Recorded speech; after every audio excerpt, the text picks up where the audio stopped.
Cyber കുറ്റകൃത്യങ്ങൾ.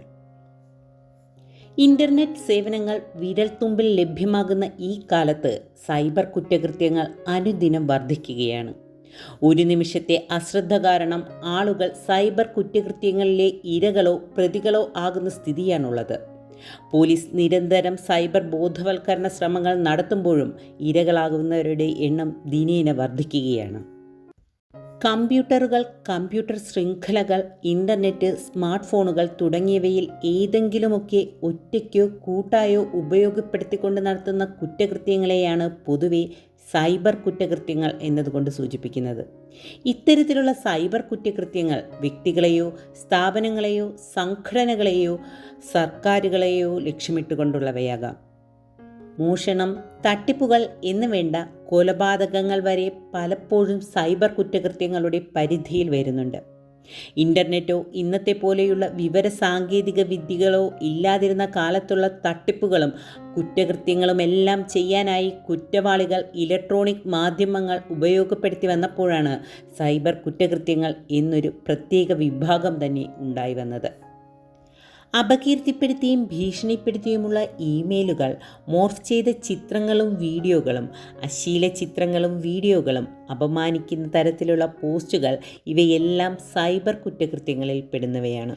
ഇന്ന് കൂടുതൽ സേവനങ്ങളും ഓൺലൈനിലായിക്കൊണ്ടിരിക്കവേ ഓൺലൈൻ തട്ടിപ്പുകളും സർവ്വസാധാരണമായി കഴിഞ്ഞു. തൊഴിൽ തട്ടിപ്പ്, സാമ്പത്തിക തട്ടിപ്പ്, സൈബർ ബുള്ളിയിങ് തുടങ്ങി തട്ടിപ്പുകൾ പലതരത്തിലാണ്. സമൂഹത്തിൽ നല്ലൊരു ശതമാനത്തിനും സൈബർ സാക്ഷരത കുറവാണ് എന്നതും തട്ടിപ്പുകാർക്ക് അനുകൂലമായ ഘടകങ്ങളാണ്. സൈബർ കുറ്റവാളികൾ ഇരകളെ തേടി ഇൻ്റർനെറ്റ് ലോകത്ത് ജാഗരൂകരായി നിലകൊള്ളുന്നു എന്നോർക്കുക. കയ്യിൽ നിന്ന് പോയ കല്ല് പോലെ കരുതി വേണം സൈബർ ലോകത്ത് വ്യവഹാരം നടത്തേണ്ടത് എന്ന വലിയ സത്യം നാം മറക്കരുത്. വ്യക്തിപരമായ വിവരങ്ങളും ചിത്രങ്ങളും സൈബർ ലോകത്തിലേക്ക് ഇട്ടുകൊടുക്കുമ്പോൾ നിർമ്മിത ബുദ്ധി പോലുള്ള സാങ്കേതിക വിദ്യകളെ നാം ഭയക്കുക തന്നെ വേണം. Mobile phone, WhatsApp, Facebook, Instagram തുടങ്ങിയവയെല്ലാം നമ്മുടെ നിത്യജീവിതത്തിൻ്റെ ഭാഗമായി തീർന്ന ഈ സാഹചര്യത്തിൽ ഇവ ഉപയോഗിക്കുന്നവർ അതീവ ജാഗ്രത പാലിക്കുക എന്നത് മാത്രമാണ് പോംവഴി. അശ്രദ്ധമായ ഇൻ്റർനെറ്റ് ഉപയോഗത്തിൻ്റെ പ്രത്യാഘാതങ്ങൾ ഗുരുതരമായിരിക്കും.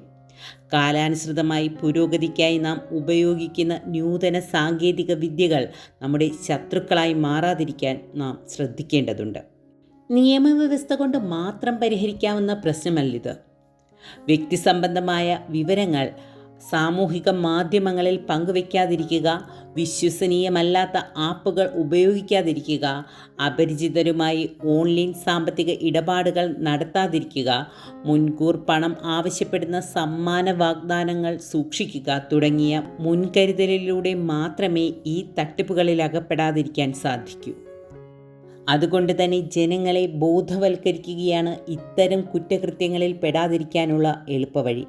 നമ്മളൊക്കെ എത്രയൊക്കെ സുരക്ഷാ വലയത്തിന് കീഴിലാണെന്ന് പറഞ്ഞാൽ പോലും വാസ്തവത്തിൽ നമ്മളൊക്കെ ആരുടെയൊക്കെയോ നിരീക്ഷണ വലയങ്ങൾക്കുള്ളിലാണെന്ന് മറക്കരുത്. സൈബർ ഇടങ്ങളിൽ പെരുമാറുമ്പോൾ സ്വയം അച്ചടക്കവും സൂക്ഷ്മതാ മനോഭാവവും പിന്തുടരുന്നത് ചതിക്കുഴികളിൽ ചെന്ന് വീഴാതിരിക്കാൻ സഹായകമാകും. അതുകൊണ്ട് തന്നെ ഭയമല്ല വേണ്ടത്, ജാഗ്രതയാണ് വേണ്ടത്. നന്ദി.